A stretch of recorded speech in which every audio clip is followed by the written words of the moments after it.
In today's video, I am going to teach you how to create flows Klaviyo. A flow in Klaviyo is an automated series of messages that runs based on a specific trigger, like when someone subscribes, places an order, or abandons a cart.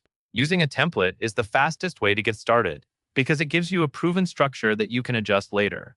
To begin, look at the left-hand navigation menu in your Klaviyo account and click Flows.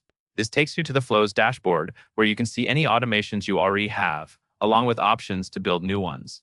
Next, go to the top right corner and click Create Flow. This opens the Flow library, which is a collection of ready-made templates. Choose a template that matches your goal. For example, if you want to introduce new subscribers to your brand, click a Welcome Series template. Templates help you avoid starting from a blank canvas, and they usually include recommended steps and timing. After you click the template, you will see a setup modal where you need to select a trigger. The trigger is the event that starts the flow, so take a moment to confirm you are choosing the right one for what you want to automate. Once your trigger is selected, click Use Template. This will bring you into the Flow Builder, where you can see the full automation laid out on the canvas. Before turning anything on, it is a good habit to quickly scan the canvas so you understand what the template is set up to do.